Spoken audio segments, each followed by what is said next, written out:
Bueno, buenas tardes a todos y otra vez muchas gracias a los organizadores y a Pablo por la invitación para estar aquí el día de hoy con ustedes. Entonces, bien, mi charla del día de hoy es tratar de hacer una modesta recopilación de todo lo que ha surgido o todo lo que la humanidad, la ciencia y en particular las matemáticas le debe a pues, la contemplación, ¿no? Entonces permítanme comenzar con esta imagen un tanto romántica de pues, lo que se ha llegado a decir que es una de las profesiones más antiguas de la humanidad, ¿no? De mirar las estrellas y todo lo que ha partido desde los trabajos de la gente de la antigüedad, de los griegos. Sin embargo, pues como estamos celebrando a Kepler el día de hoy y sobre todo a la tercera ley, entonces voy a partir desde justamente de las consecuencias de las leyes de Kepler y todo lo que ha surgido a través del tiempo sobre ese trabajo. Entonces, bueno, afortunadamente aquí en la primera charla ya tuvimos una muy buena idea del trabajo de la armonía de los mundos. Entonces, bueno, voy un poquito más rápido.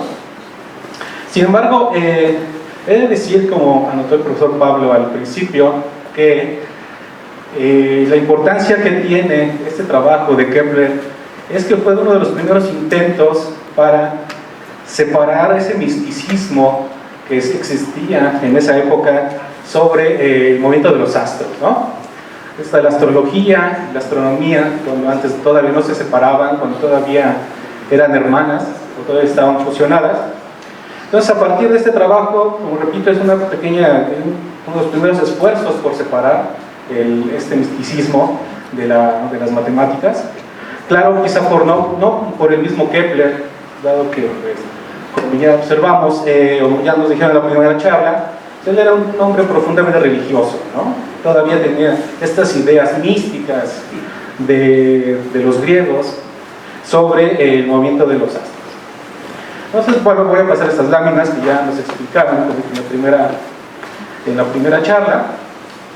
Y bueno, ahí simplemente un poco el enfoque que Kepler utilizó cuando escribió La armonía de los mundos.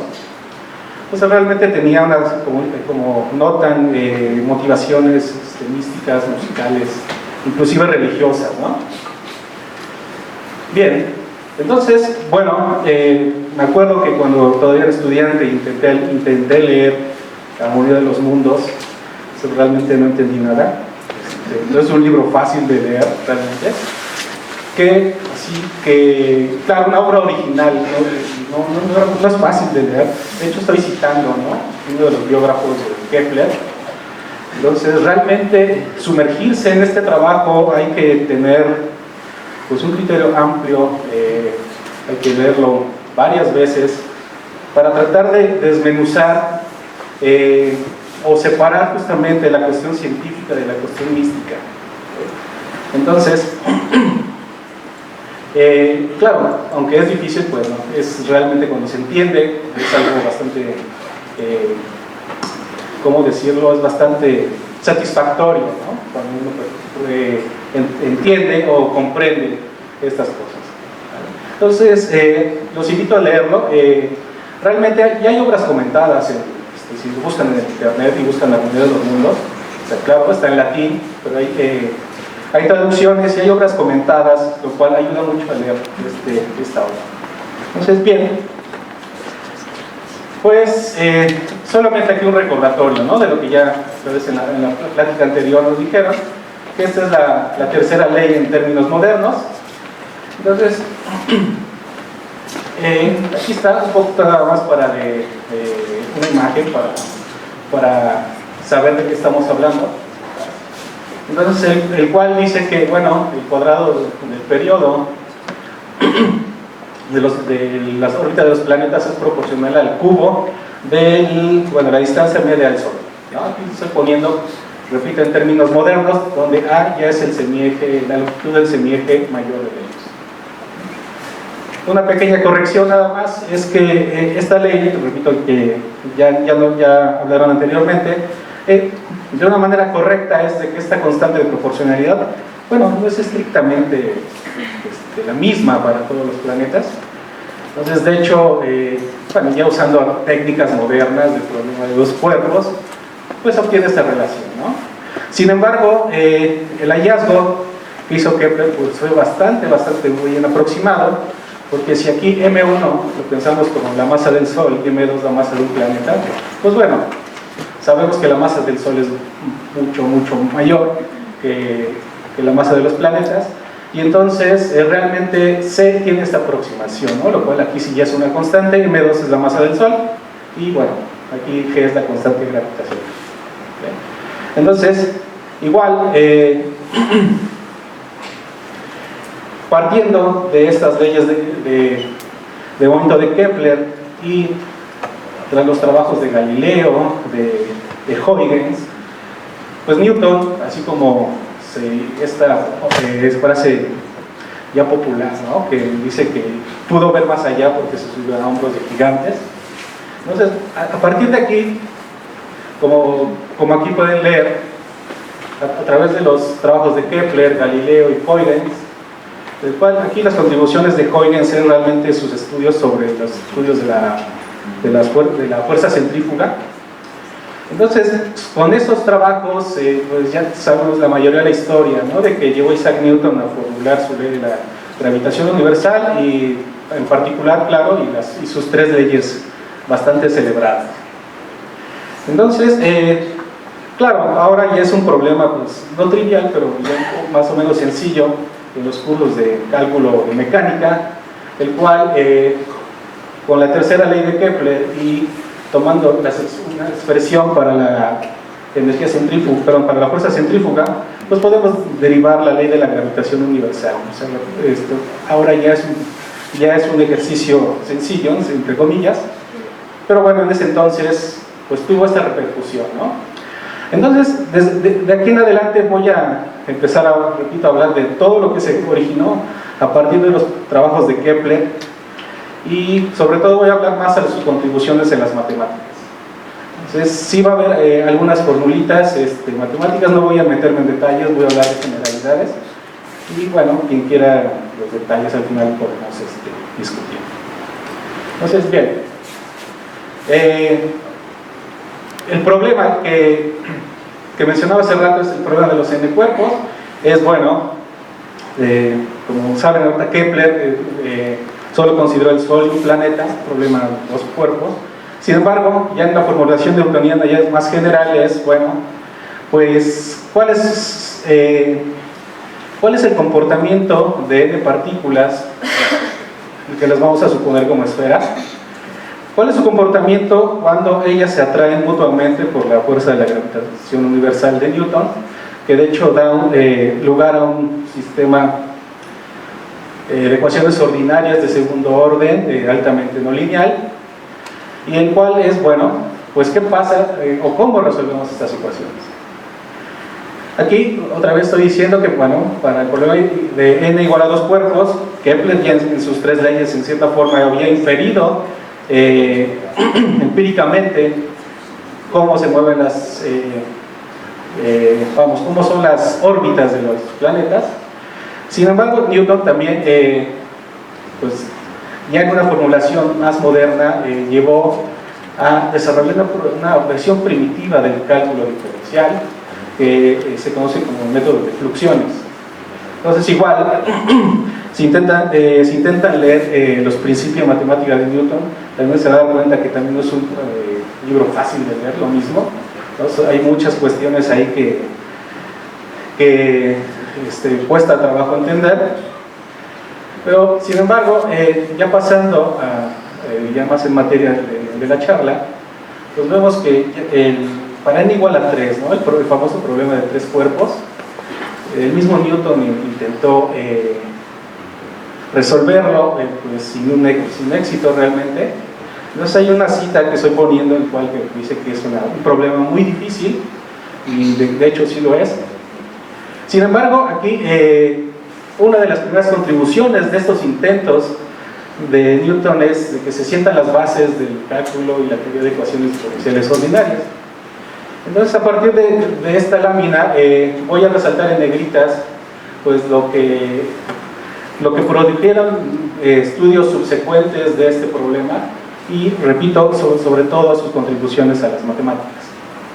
Entonces, desde aquí pues ya empezó a surgir el cálculo y un poco una versión de primitivas, desde luego, y la teoría de ecuaciones diferenciales ordinarias. Entonces, bien, pues bueno, pues Newton realmente, como acabo de decir, intentó resolver el problema sin éxito. Sin embargo, después muchos investigadores pues bueno, enfrentaron el problema y sobre todo, no solo ya por el problema mismo, sino por una motivación más práctica, sobre todo en cuestiones del sistema solar. Entonces, uno de los primeros enfoques que se utilizaron fue lo que ahora se conoce como teoría de perturbaciones, y en lo cual es bueno que esto de perturbaciones es de que, por ejemplo, yo conozco un problema que lo tengo totalmente resuelto, sé todo acerca del problema, sé cómo se comporta, o sea, conozco todo. Y entonces ahora la pregunta es, bueno, si le pongo perturbaciones, por ejemplo, aquí en un lenguaje matemático, en el lado izquierdo, si todas las masas mj son 0, entonces realmente es el problema de Kepler tal cual. Aquí es la masa del Sol. Ustedes pueden pensar aquí a m sub i como la masa de los planetas, ¿no? Entonces aquí se puede poner como n mayúscula, como 8 o 9, dependiendo. Antes eran 9 planetas, ahora son 8. Bueno, creo que van a volver a ser 9, en fin. Entonces, bueno, fíjense, este es el problema, repito, que se conoce, que se pudo resolver, el problema de dos cuerpos. Y ahora las perturbaciones pues van a ser por estas expresiones, y repito, mj es la masa de los planetas, ¿no? Que repito, en proporción son bastante pequeñas con la masa de Sol. Entonces todo este término se puede ver como perturbaciones del problema de los cuerpos. Aquí simplemente estoy poniendo un esquema para entender, para más o menos visualizar el problema. Es de que, bueno, pues de la primera ley sabemos que el movimiento de dos cuerpos se da en elipses, bueno, en particular, hay otras trayectorias, pero en particular en elipses. Entonces, pues aquí se intenta, esas elipses se intentan, o más bien se orientan en el espacio, ¿vale? En el cual ahora pues, la elipse ya no está en un plano, por lo regular se considera un plano de referencia de la eclíptica, que es el plano que corta el Sol con el ecuador de la Tierra. Entonces ahora se trata de orientar estas órbitas con 4 ángulos, que es la convención clásica. Bueno, aquí están los elementos, este es un ángulo, este es el otro, este es el otro ángulo, y aquí, como dije, pues la inclinación. Entonces hay 4 ángulos que se necesitan para orientar esta elipse, y bueno, también se necesita conocer la longitud del semieje mayor y la excentricidad. Entonces esos 6 elementos que se conocen ahora como parámetros orbitales clásicos, pues nos permiten justamente ya que tengo una órbita tipo Kepler, repito, piensen en una elipse orientada, es cómo se modifica esa trayectoria si le pongo ahora las perturbaciones de los demás planetas, ¿no? O sea, así a grosso modo fue el enfoque, uno de los primeros enfoques que se utilizaron para resolver este problema. Y bueno, entonces aquí voy a hacer una recopilación, ¿no? Bastante, muy general, ¿no? No voy a meter en detalles. Simplemente quiero que perciban pues, cuánta gente le ha entrado a este problema, ¿no? O sea, gente de calibre importante. Y bueno, aquí solo estoy mencionando algunas, digamos que quizás las más rockstars, ¿no? O sea, hay mucha gente que ha estudiado esto. Entonces, aquí, esto de entre otros, repito, es muy general, ¿no?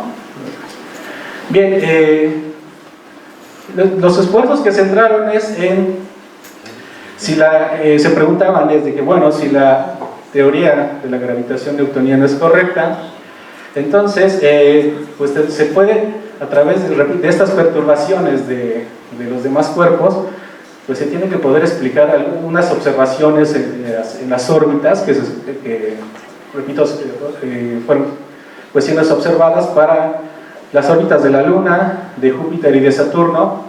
Es decir, que en ese tiempo checaban las tablas de las efemérides de varios años, se daban cuenta que a veces pues, Júpiter y Saturno estaban un poquito más cerca, un poquito más lejos de la Tierra, entonces realmente no seguían una órbita cerrada, sino que a veces estaban más lejos, más cerca. Entonces, estos problemas, y bueno, y la Luna, la Luna sí realmente es un problema aún más complejo. De hecho, como un comercial casi hasta principios del siglo pasado apenas y realmente se pudo resolver. Ahorita explico qué es esto de resolver. La dinámica de la Luna de una manera satisfactoria, ¿no? Entonces, bueno, con estos problemas en mente, hay contribuciones, por ejemplo, las primeras de ellas atribuidas a Euler y Lagrange y Laplace, que es la teoría de las perturbaciones, que aquí ya estoy haciendo un poquito ya una más terminología más matemática, en lo que, bueno, pues voy a buscar soluciones en términos de series de potencias, y también voy a expandir en series de potencia lo que ahora se conoce como el campo vectorial, para los que ya hayan llevado ecuaciones diferenciales. Y entonces, pues es un enfoque clásico, como aún se utiliza y lo aprendemos en nuestros cursos de ecuaciones diferenciales ordinarias. Es que, bueno, a primer orden tenemos un sistema lineal o linealizado, el cual, otra vez, pues podemos conocer todo, resolver explícitamente el sistema, todas las trayectorias para ese sistema lineal, y después, bueno, pues el problema difícil es cómo se extiende esa información del sistema lineal a los términos de orden superior. Entonces, en estos trabajos, si no mal recuerdo, se quedaron a orden 2, o sea, el orden lineal y el segundo orden. Entonces ahí sacaron unas conclusiones bastante interesantes, y sobre todo había una pregunta en el aire que es súper fundamental y aún sigue siendo estudiada, es sobre no solo cómo explicar estas desviaciones, sino una pregunta aún más profunda de que si nuestro sistema solar es estable en el sentido de que pues si por siempre los planetas van a seguir las mismas órbitas, en pocas palabras. Entonces, bueno, dieron algunas respuestas estos personajes. Sin embargo, pues bueno, había varias críticas, por lo mismo que era una aproximación nada más. Entonces, ¿qué había de los términos de orden superior, etcétera? Pero bueno, si lo pensamos en retrospectiva, pues, no tenían computadoras en ese entonces. El sistema realmente es tratar con un sistema de diferencial de 6 ecuaciones diferenciales ordinarias, en 6 incógnitas, y altamente no lineal otra vez, en lo cual, bueno, los cálculos son tediosos, son pesados para hacerlos a mano, pero bueno, como saben, en esta época pues no había de otra, ¿no? Entonces realmente fue un trabajo muy, muy importante. Y ya después, aquí hay otras contribuciones de Hamilton y Jacobi, que ahora hay una teoría que se llama teoría de Hamilton y Jacobi, justamente. Y bueno, de sus estudios también sientan las bases de la teoría de transformaciones canónicas, que aquí lo estoy diciendo a grosso modo, que es eso de teoría de transformaciones canónicas, ¿no? De que es buscar un sistema de coordenadas adecuado o más fácil, en el cual el problema pues sea más entendible y pues más fácil de resolver, entre comillas, ¿no? Entonces, hasta aquí, pues la gente pensaba que sí, que realmente solo era falta de ingenio, ¿no? Que sí se podría encontrar un sistema de coordenadas adecuado en el cual se pudiera resolver el problema.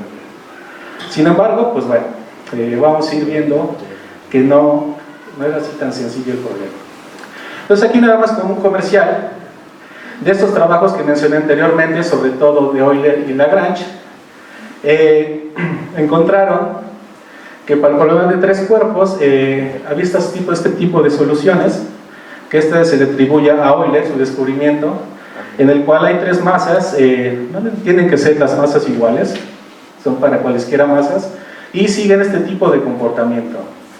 Entonces la gracia de estas es de que para todo tiempo las masas se les puede unir con una línea recta, Y bueno, claro, ahí si es un movimiento elíptico, pues las masas se acercan, se alejan, pero siempre tienen esta particularidad que en todo tiempo se les puede unir en una recta. Entonces fue una de las primeras soluciones que se encontraron. Después también los trabajos que se le atribuye esta órbita Lagrange. Es ahora que los tres cuerpos aquí igual no tienen por qué ser en las masas iguales, se mueven en órbitas elípticas y en los cuales para todo tiempo forman un triángulo equilátero. Claro, el triángulo rota, se encoge y se estira, pero por siempre se puede trazar un triángulo equilátero para las tres masas. Entonces sí, sé que para quizá muchos de la audiencia ya esto es bastante conocido, solamente quiero pues poner estas primeras contribuciones.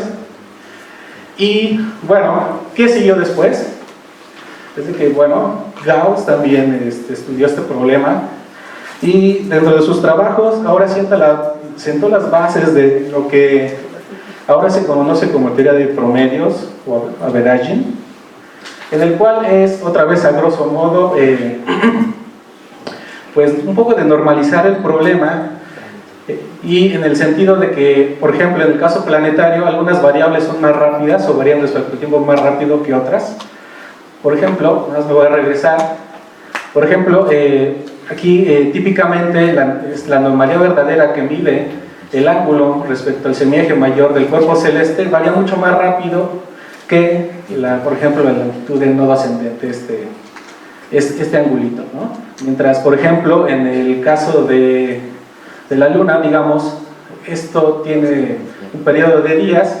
La longitud del nodo ascendente, pues bueno, es mucho mayor, puede variar en términos de, digamos, en orden de siglos.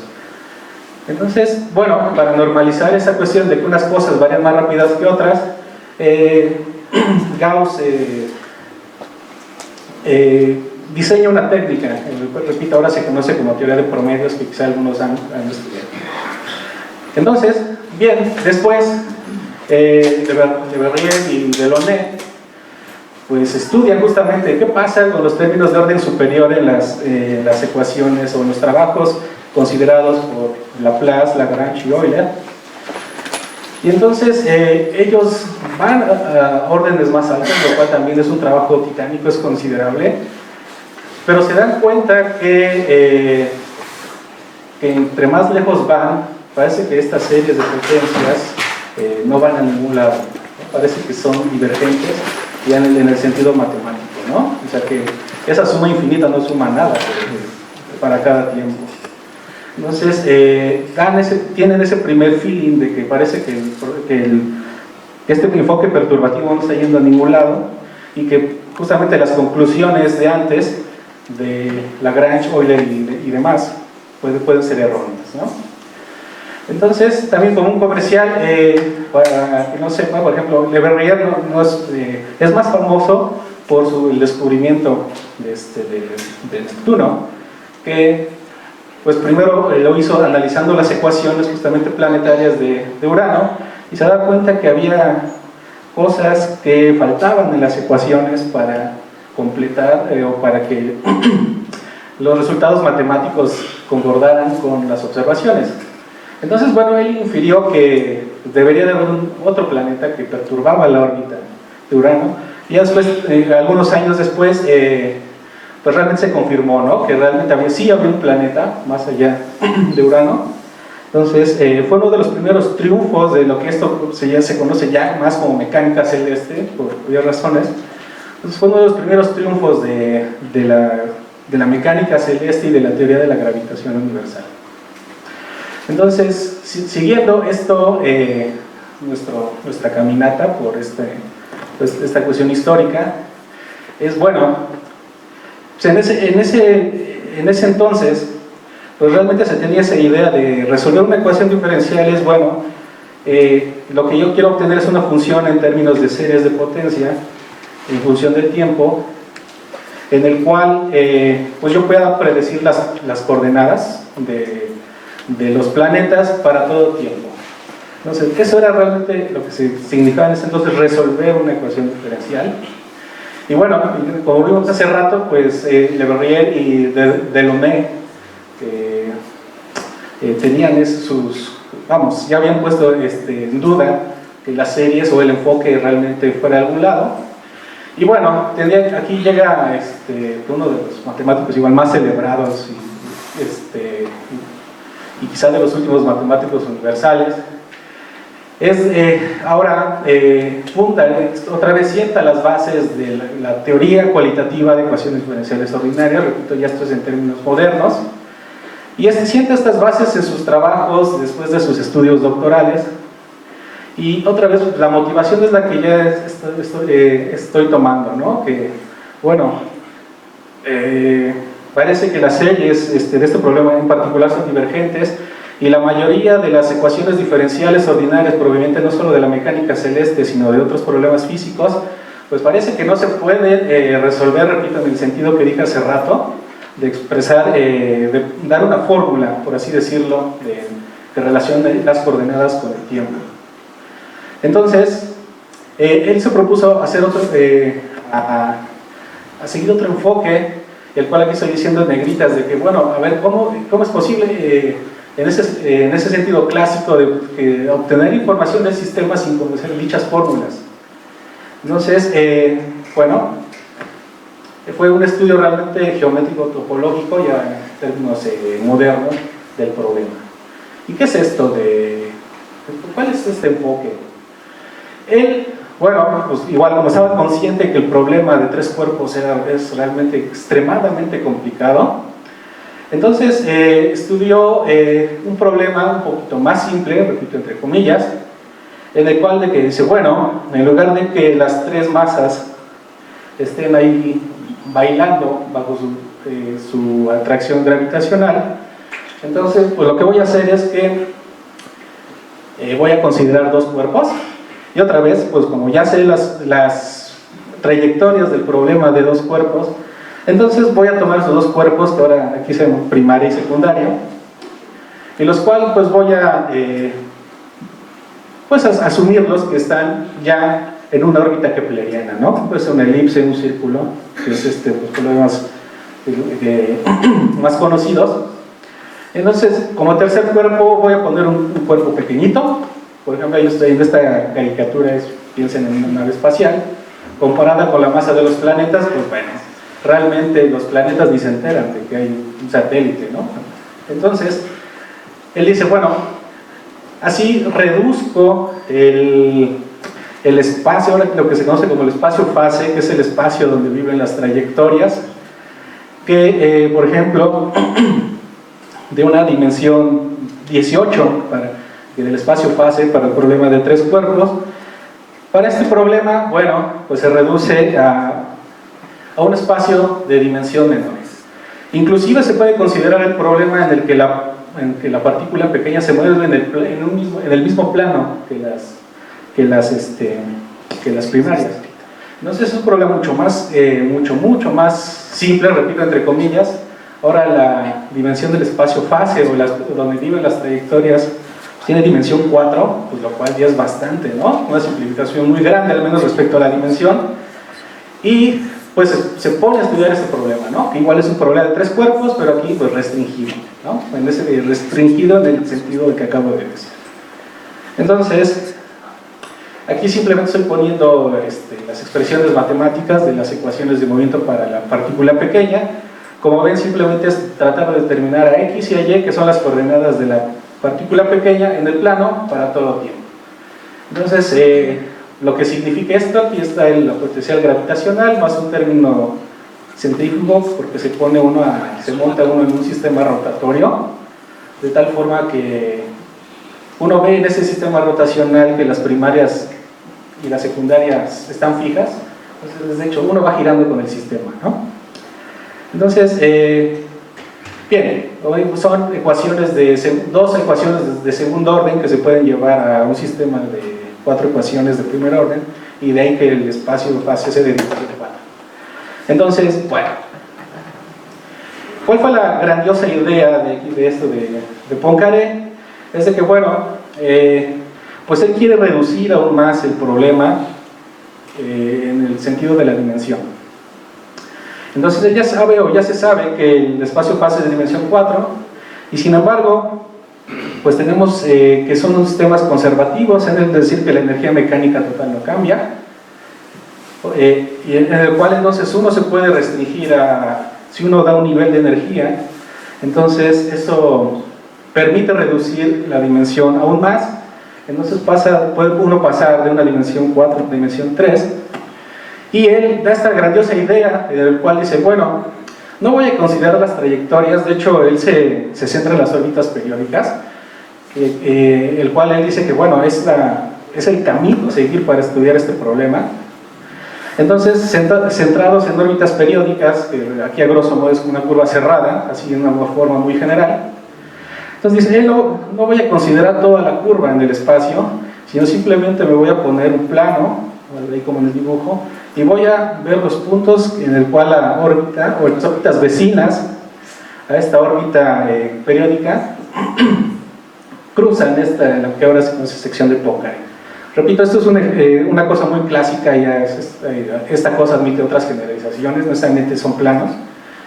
Entonces, ahora lo que él tiene es lo que se conoce en matemáticas, un mapeo de esta sección a esta sección. Entonces, si el mapeo, si el punto regresa al mismo punto, que sería ahora en términos modernos como un punto fijo de un mapeo, estos puntos fijos corresponderían a órbitas periódicas, ¿no? Entonces, él considera este tipo de mapeos y la idea es de que, bueno, ahora con esta sección de Poincare pasa de esa dimensión 3 a dimensión 2. Entonces, ahora, él ya tenía desde su tesis doctoral trabajos fascinantes sobre sistemas de ecuaciones diferenciales ordinarias de dimensión 2, que ahora sí puede aplicar al problema y en el cual, pues descubre cosas sensacionales y uno de los hallazgos que hace es una figura de este estilo. Ahorita voy a hablar un poquito más adelante, pero aquí quiero que se Poincare. Esta es una traducción que encontré del francés, no es mía, no hablo francés, pero aquí hay un término de una palabra en francés, que es tan chocante, o sea, yo creo que se refería a que es muy complicada, ¿no? Que hay que recordar que lo estaba haciendo a mano, estas cosas. Entonces él empezó a estudiar estos mapeos y se da cuenta que se hace una telaraña impresionante. De hecho, lo voy a poner en mejor contexto, de que, por ejemplo, si los que ya hayan llevado cursos básicos de ecuaciones no lineales, pues conocen las trayectorias del péndulo, espero, ¿no? Que hay curvas destacadas que se llaman variedades estables e inestables, que conectan puntos de equilibrio. Olvida poner el retrato fase del péndulo, pero esas variedades que conectan puntos de equilibrio, puntos fijos, pues si en el péndulo, si uno le pone una perturbación al péndulo, aquí una perturbación periódica, entonces esos cruces, esas variedades que se intersectan, se convierten en estas cosas y aquí hay una magnificación del asunto, ¿no? Entonces realmente, esto ya está hecho a computadora, por supuesto, pero realmente es lo que yo creo que Poincare tenía en su mente en ese entonces, ¿no? Entonces, ahí el comportamiento ya es bastante sofisticado, realmente ahí ya no hay un patrón que se pueda detectar en las trayectorias. Y entonces aquí es donde se descubre el caos, ¿no? Que quizá mucha gente, al menos de matemáticas, y más si uno no es versado en esta disciplina, el caos se le atribuye a Lorentz y su sistema, ¿no? Que fue mucho tiempo después y ya con ayuda de las computadoras.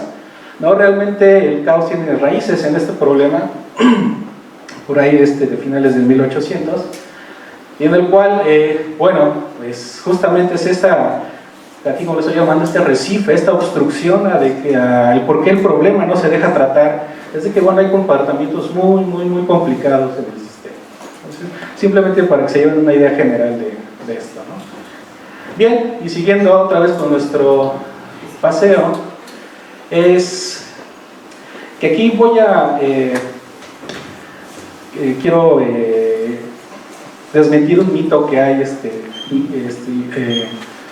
alrededor de este problema, es tan celebrado del problema de los tres cuerpos, es de que, bueno, se supone que si resolver un problema en el sentido que estoy diciendo es encontrar una series de potencias que relacionen el tiempo y las coordenadas del problema y que además sean convergentes. Entonces, se ha dicho de que, bueno, el problema de tres cuerpos es irresoluble, etcétera, no está bien, no hay fórmulas, etcétera. No, de hecho, sí las hay. Aquí están los trabajos de Subman, en el cual él se encuentra estas series de potencias que relacionan las coordenadas con el tiempo. Son bastante complicadas, pero se prueba que estas series convergen. Y tiempo después, en el 91, dice, bueno, no solo para tres cuerpos, sino para el problema de n cuerpos en general, ¿no? Entonces, en un punto de vista matemático, así como lo estamos manejando hasta el momento, pues el problema de n cuerpos ya está resuelto, de cierta forma. Sin embargo, pues aquí está el pero, de que, ok, pues ya tienes las fórmulas, pero pues realmente no sirven de nada por la cuestión desde la convergencia.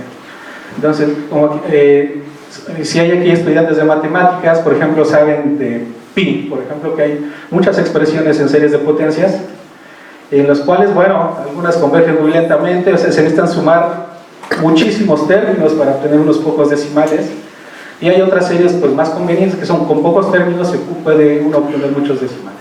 Entonces, en este sentido, pues bueno, estas fórmulas ya pues son como una curiosidad que ahí están, pero repito, en un sentido clásico y el problema está resuelto.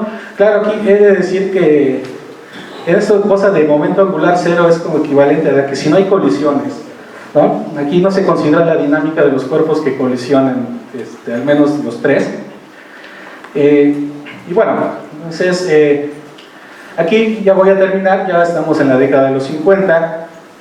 Por ejemplo, hay una brecha entre principios del siglo XX y hasta las décadas de los 50, donde Stephen Smale, una medalla Fields del siglo pasado, entonces redescubre, creo que él estaba haciendo un postdoctorado ahí en Brasil, entonces redescubre los trabajos que en cierta forma se olvidaron, de los hallazgos de Poincaré, y entonces él no solo los descubre, los extiende y ahora pues sienta la base de lo que ahora se conoce como sistemas dinámicos, y entonces da ahí unos criterios, claro, con otras contribuciones de otros autores sobre cuándo un sistema presenta caos, ¿no? Cuando es caótico un sistema. Tiene que ver con un objeto que se llama herradura, que ahora lleva su nombre, la herradura de Smale. Es muy interesante.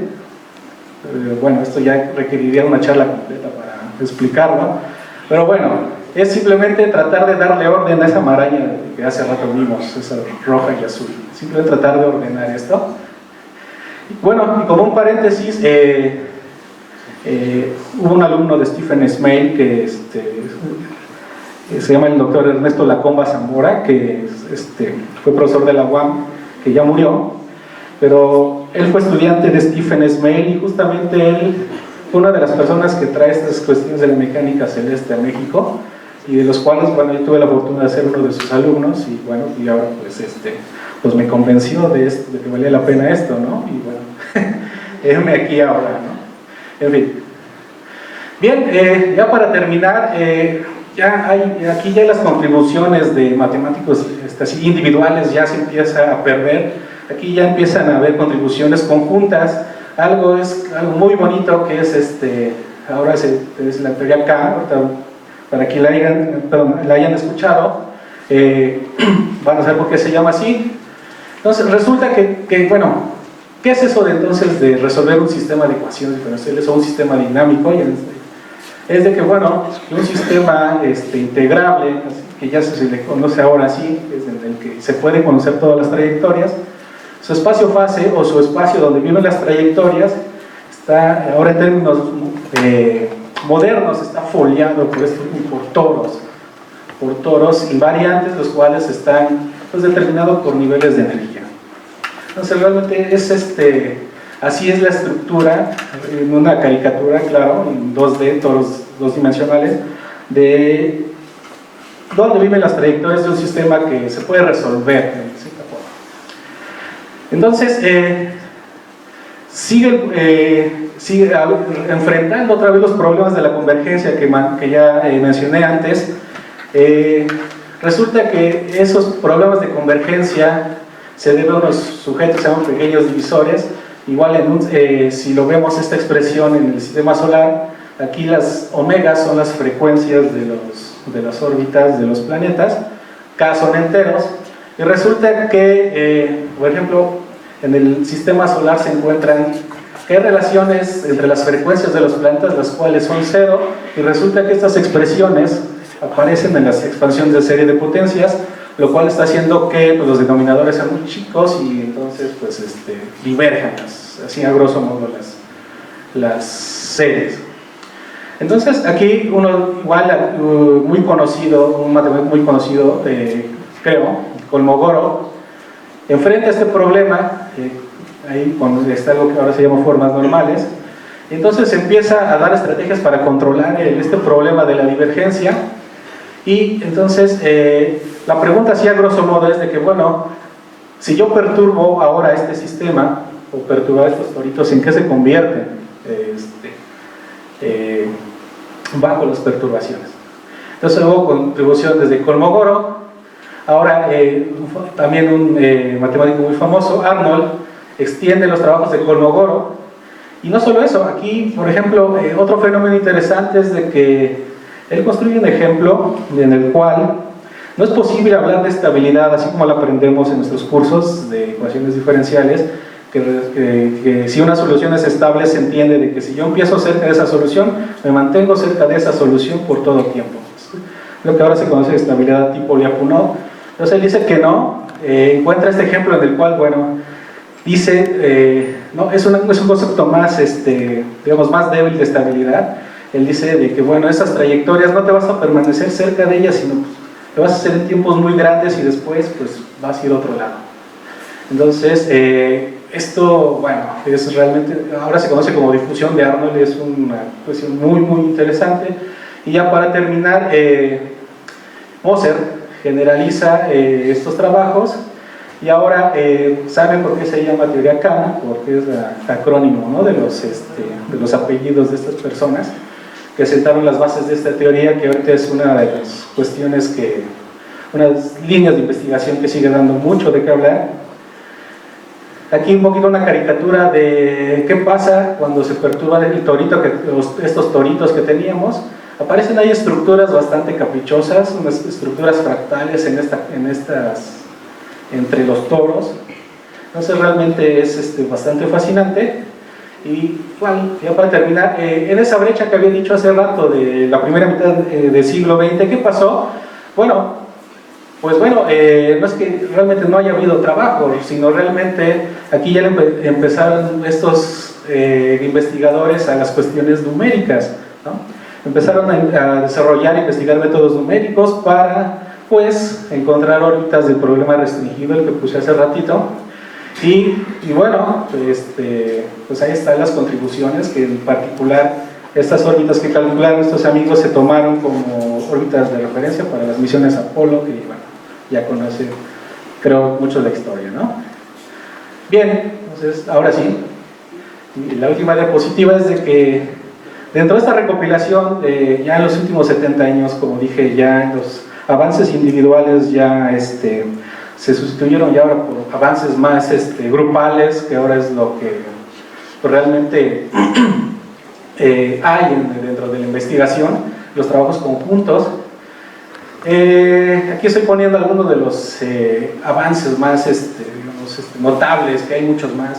De hecho, creo que en la próxima charla les van a hablar un poquito sobre estos métodos variacionales, de los cuales es un enfoque, una técnica ya un poco moderna de encontrar órbitas y otras cosas. Y bien, entonces pues aquí voy a terminar mi charla con esta cita. Y bueno, espero que haya despertado el interés de la gente que no es experta en esto de estudiar este tipo de problemas. Y aquí hay unas referencias por si quieren consultar más detalles. Entonces, de mi parte sería todo. Muchas gracias.